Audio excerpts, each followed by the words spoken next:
Counterpoint, the general knowledge music quiz chaired by Paul Gambaccini. Hello. Here at the Radio Theatre in London, we embark on the semi-final stage of this year's Counterpoint tournament. Over the next 3 contests, the heat winners from this series will play off for the 3 places in the final. The competition hots up and the questions get harder because these competitors have proved they know their music. Could one of them be destined to lift the 37th Counterpoint trophy? Let's meet them again. Hello, I'm Paddy Baker from Brighton, and the last gig I went to was by local post-punk group Fractured. Hello, I'm James Bingham from Stockport, now living in County Wicklow in Ireland. And the last gig I went to was at the Point in Dublin, seeing Lankham, the Mary Wallopers and Damien Dempsey. Hello, my name is Graham Jones. I'm from Stony Stratford. And the last gig I went to was Ron Sexsmith at the Stables. Welcome, all 3 of you. You all know how the game goes. In the opening round, I ask you questions in turn for 2 points apiece. If you can't get the right answer, it will pass to the other 2 to see if they can win a bonus point. In the week of Valentine's Day, as Wet, Wet, Wet memorably sang, Love is All Around, as we ask you the first question, Paddy Baker. I'd like you to tell me which composer is the subject of Ken Russell's 1971 drama, The Music Lovers, starring Richard Chamberlain and the late Glenda Jackson. Tchaikovsky? That's right, for 2 points. James Bingham, Tchaikovsky's music is used on the soundtrack to the 2023 Cannes Film Festival jury prize winner, Fallen Leaves. Set in modern-day Helsinki, 2 lonely souls search for love, with the following symphony providing the backdrop to a scene on their path to happiness. Can you name this composition?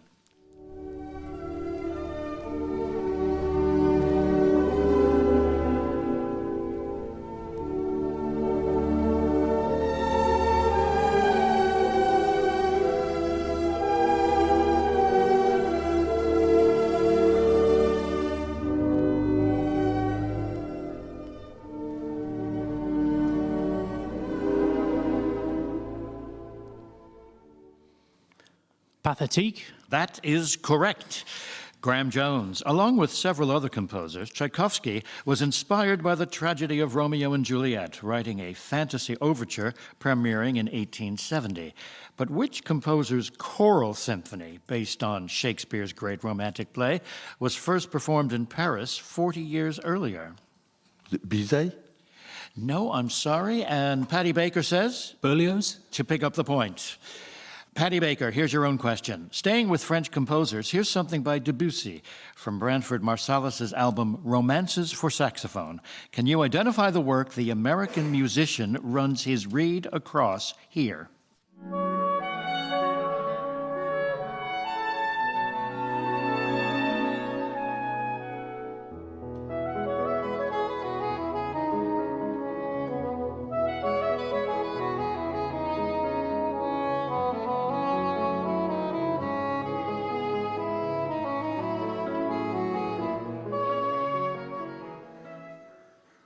Claire de Lune.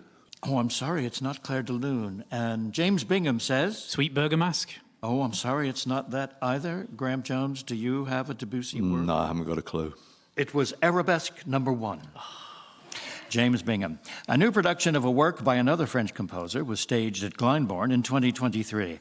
Francis Poulenc's opera, based on a screenplay by Georges Bernanos, is set in 1794, following the French Revolution, when a group of nuns were executed by guillotine for refusing to renounce their vocation. The nuns, known as the Martyrs of Compiègne, were part of which religious order? The Dialogue of the Carmelites. Well, The Carmelites. That's right. Yes, that's right.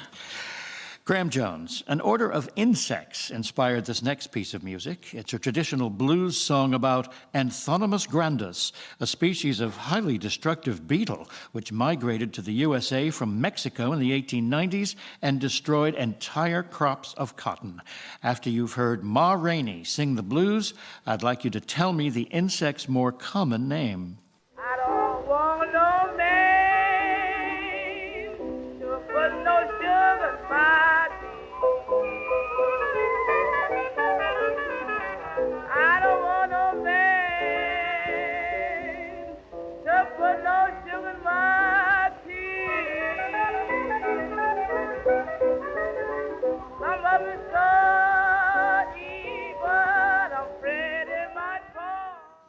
The boll weevil? A boll weevil is the correct answer, and you may also remember Brooke Benton and the boll weevil song. Paddy Baker, displayed in the Wallace Collection in London, which artwork by Nicolas Poussin shares its name with a 12-volume novel sequence by the British writer Anthony Powell, published between 1951 and 1975? A dance to the music of time. For 2 points. James Bingham, it's time for more music. Several original compositions were commissioned from British composers for the coronation of King Charles III in 2023. The piece you're about to hear is the Coronation Sanctus, written for double choir and organ, which was also performed in an orchestrated version at the last night of the proms. Can you name the composer?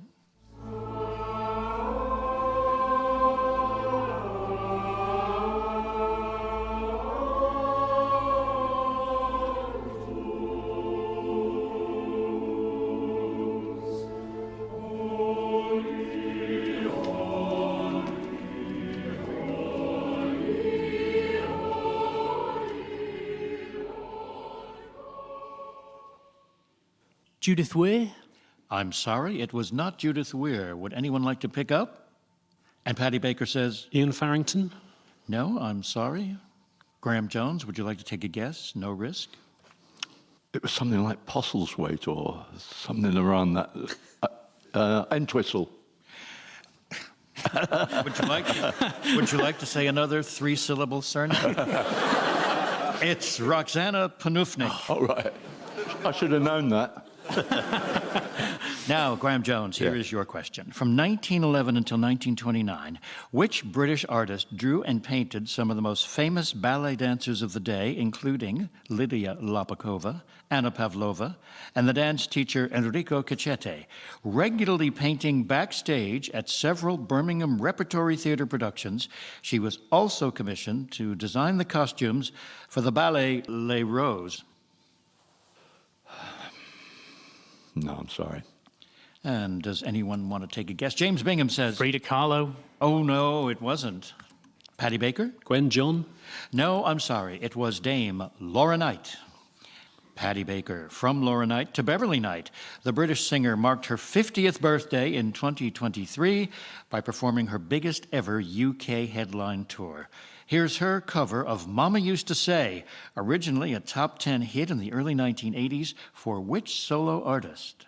His fight to come of age, he would act an old age. To be recognized is when I'm not unmasked. And Mama used to say, take your time, young man. And Mama used to say, don't you rush to get old.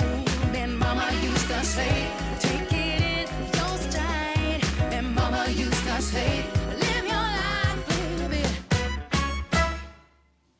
Junior. That was originally by Junior. James Bingham. Various programs on BBC Six Music and across the radio networks have been marking the 30th anniversary of a collection of classic album releases. The list includes Definitely Maybe by Oasis, Park Life by Blur, Dummy by Portishead, and Illmatic by Nas. But which band's landmark album from 1994, with songs referencing Sylvia Plath and Pol Pot, is called The Holy Bible? The Manic Street Preachers? Correct, for 2 points. Graham Jones, returning to the theme of love. We end this round with Chanson d'amour by Manhattan Transfer. The Grammy Award-winning American group, founded in 1969, still performed today after several personnel changes. Can you name the singer who takes lead vocals here?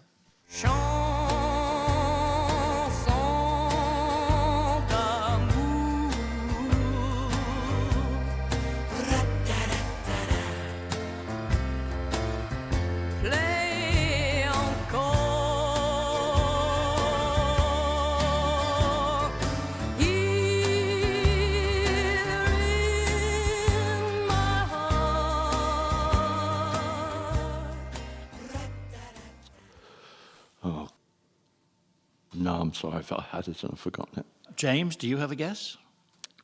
Edith Piaf? I'm sorry, that's not it, Paddy?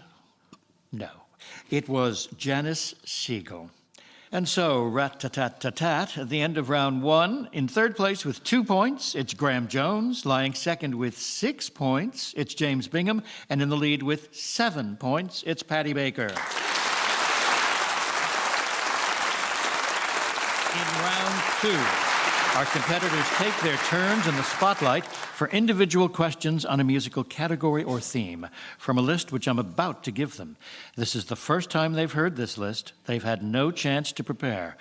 Today's choices are The Power of Northern Soul, Mozart's musical dramas, Tales of the Brothers Gibb, classical creepy crawlies, and British folk landscapes. You choose in the order of your scores at this point. So, Paddy Baker, you're in the lead. Which would you like? I'll take Tales of the Brothers Gibb, please. And for you, James Bingham. Creepy crawlies, please. And that leaves 3 for Graham Jones. The landscapes. British folk landscapes. Remember, we don't open the questions for bonus points in this round. We start with you, Graham Jones, and your questions on British folk landscapes. Which Ralph McTell hit song from 1974 begins with the line, "Have you seen the old man in the closed-down market?" Streets of London. For 2 points. Let me take you by the hand through the streets of a Cornish village, home to Fisherman's Friends. Here they team up with Imelda May for the Harry Glasson song, "Cornwall, My Home." After we've heard it, I'd simply like you to tell me which fishing village is their home. And no one will ever move me from this land until the Lord calls me to sit at his hand. For this is my Eden, and I'm not alone. For this is my Cornwall, and this is my home. I have a guess, St. Ives. No, it's Port Isaac. The Cornwall-based singer-songwriter Sarah McQuaid's 2015 album, Walking into White, features 3 songs inspired by the landscape of the Lake District, in particular the children's adventure novel, Swallows and Amazons, by which author? Arthur Ransom. That's right, for 2 points.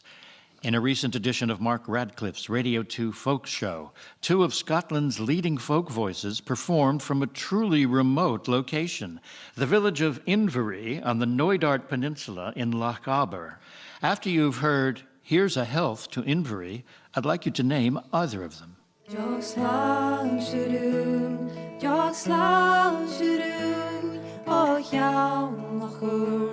To the ocean.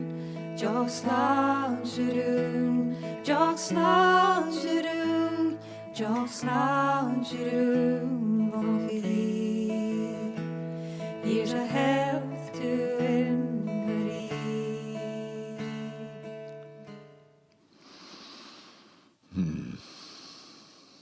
No, I'm sorry. That was Julie Fowlis and Corrine Polwart. The 6-time BBC Radio 2 Folk Award winner Kate Rusby marks her 50th birthday year by touring the UK in 2024. Rusby was born into a family of musicians in West Yorkshire. One of her many career highlights is providing music for the BBC television sitcom Jam and Jerusalem, where, for the series theme music, she covered which song written by Ray Davies, influenced by his childhood in North London? Waterloo Sunset. It's the Village Green Preservation Society. We stay with BBC comedy themes as we play you a song by Johnny Flynn. It's from a series directed by Mackenzie Crook, set in the fictional small town of Danebury, North Essex. Can you name it? Will you search through the lonely earth for me? Climb through the briar and bramble. I'll be your treasure.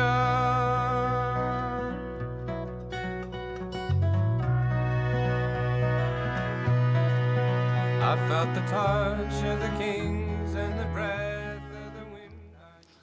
The Detectorists. That is correct, Detectorists. A charity which manages historic monuments has recently presented on its website new recordings of folk songs paired with iconic places.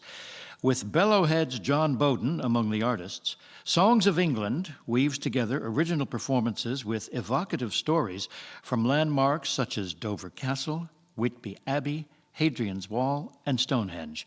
Which charity is this? National Trust. I'm sorry, it's not the National Trust, it's English Heritage.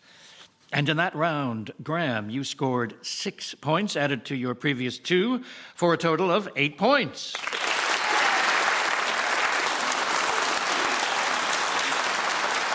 James Bingham, let's get ready for those classical creepy crawlies. An orchestral interlude written by Rimsky-Korsakov for his opera The Tale of Tsar Sultan is intended to evoke in music the flying pattern of which insect? A bumblebee. That's right, the flight of the bumblebee. There's a buzz around this next piece. It's a 2020 recording by the Juilliard-trained Taiwanese-American classical pianist Shan Tu. The music depicts a fly caught in a cobweb, as related in its memoirs. When you've heard The Diary of a Fly, I'd like you to name its Hungarian composer.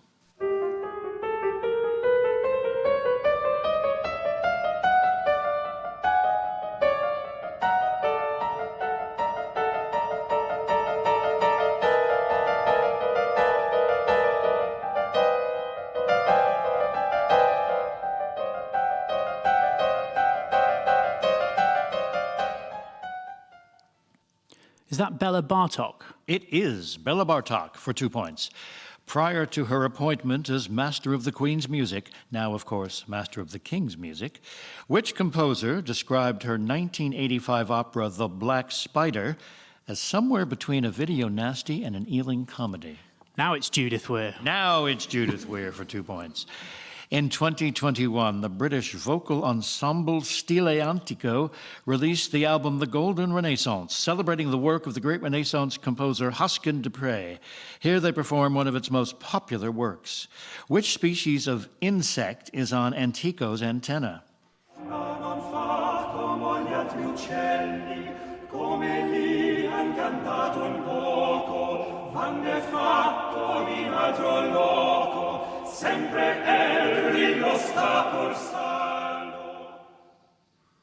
A cricket. It is the cricket. We heard El Grillo. Which insect-inspired work by Vaughan Williams was composed in 1909 for a Trinity College, Cambridge production of a comic play by Aristophanes?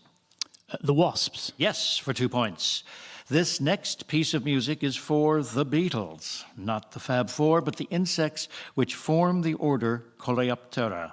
In 2020, a writer known for his best-selling novels featuring protagonist Professor Robert Langdon set his children's book to music.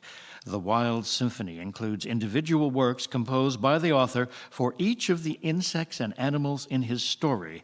After you've heard Busy Beetles, I'd like you to name him.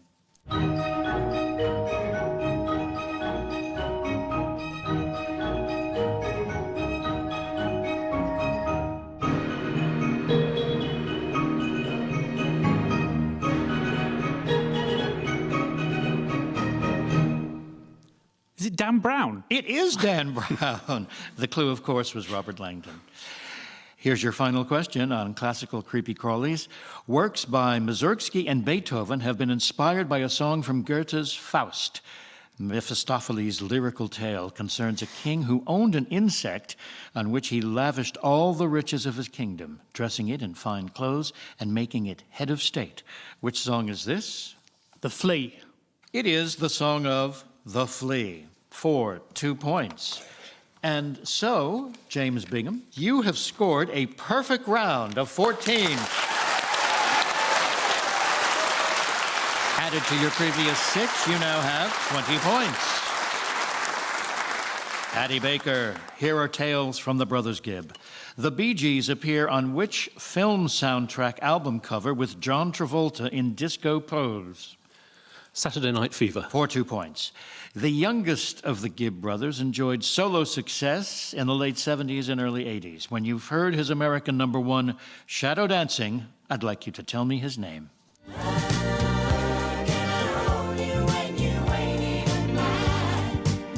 Only you can see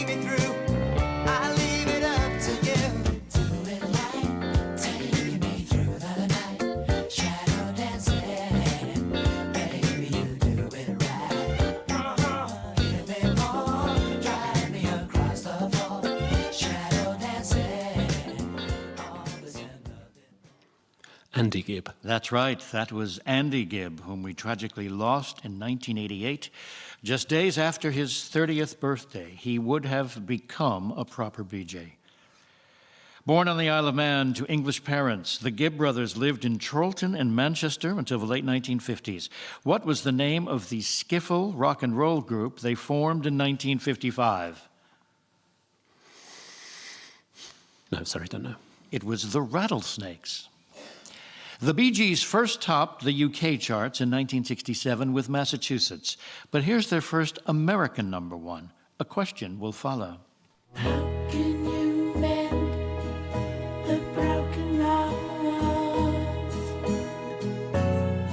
How can you stop the rain from falling down? How can you stop the sun from shining? What makes the world go round? That Barry and Robin Gibb penned song, How Can You Mend a Broken Heart, was the first single from the group's 1971 album. The one-word title of the album and cover reference which famous sea battle? Trafalgar? That's right, for 2 points. Along with all the million-selling records as the Bee Gees, the Gibb brothers wrote many hits for other artists, including Grease, Islands in the Stream, Chain Reaction, and Woman in Love. In 1982, they worked with Dionne Warwick on the album Heartbreaker. The album produced 2 numbers that reached the UK top 10, the title track and which other song? All the Love in the World? That's right, for 2 points. More music and another collaboration. Can you name the Gibb brother and the female singer involved with this song? Everybody's got a clap to the sound of the music, yeah. Everybody's got a clap to the sound of the music.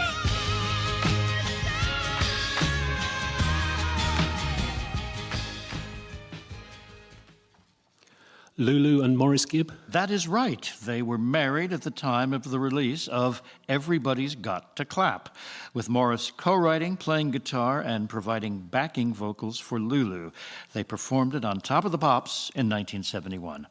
Your final question in this round. In 2021, Barry Gibb released the solo album Greenfields as a fresh tribute to the Gibb songbook, honoring the work of his brothers. The recording features reimaginings of songs written by the Bee Gees, performed by Barry with major artists from which genre of music? Classical? No, I'm afraid it was country music. So, how deep is your score, Paddy Baker? And in that round, you got 10 points added to your previous 7. You now have 17 points. After the individual round, here are the scores. Lying third with 8 points is Graham Jones. In second place with 17 points is Paddy Baker. And our leader with just 1 round to go with 20 points is James Bingham. It's on the button in the quick-fire final round. Things can change quickly. A correct answer wins you 1 point, but you lose a point if you flash in and fail to answer correctly. There are no bonuses. Fingers poised. Here we go. Please allow me to introduce myself, Paddy Baker. Sympathy for the Devil. Yes. Complete the title of Janelle Monáe's 2023 album, The Age of... Janelle Monáe's The Age of... Pleasure obviously did not give you much pleasure. In which Harrison Birtwistle opera does a puppet saw his friend in half, James Bingham? Punch and Judy. For the point. The offshore pirate station, Radio Caroline, was named after the daughter of which American president? Paddy Baker. John F. Kennedy. Yes. With whom did Lionel Richie duet on the 1981 hit Endless Love? Paddy. Diana Ross. Correct. The graves of Brahms, Schubert, and Beethoven can all be found in which city? James. Vienna. You're right. Which 1979 British drama stars Sting as a mod, known as Ace Face? James. Quadrophenia. Also correct. Which London band take their name from a French football club? And Graham says? Saint-Étienne. Yes, that's right. What's the first name of Andrew and Julian Lloyd Webber's composer father? Paddy. William. Yes. In the musical Hamilton, which British monarch sings You'll Be Back? Paddy. George III. Yes. The recent double A side by the Beatles pairs the new song Now and Then with which earlier hit? And James says, Love Me Do. oh, yes. Which multiple Grammy-winning soprano is the first cousin of singer Cissy Houston? And Graham Jones says, Yeah, Warwick. no, it's Leontine Price, -1. The Grand Ole Opry is the home of what genre of music, Paddy Baker? Country. Yes. I Put a Spell on You is the autobiography of which African-American? And Graham Jones says, Nina Simone. for the point. Which is the deepest toned brass instrument in a regular orchestra, James Bingham? A tuba. Yes. The Monte Carlo Philharmonic Orchestra is based in which sovereign principality, Paddy Baker? Monaco. Yes.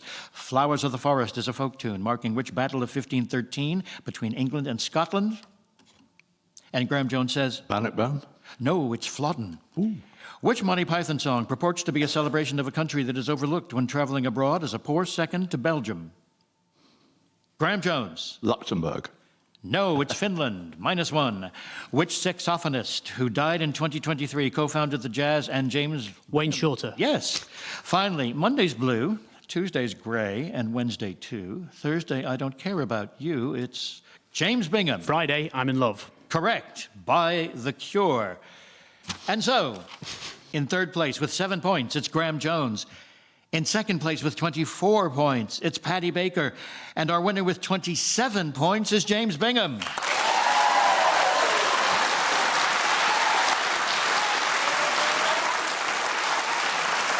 Very well done, James Bingham. We'll see you again in just a few weeks' time. The other two of you should be very proud of your impressive performances throughout the series. Join us next time when we'll be in Salford meeting another trio playing for a place in the Counterpoint final. Until then, goodbye.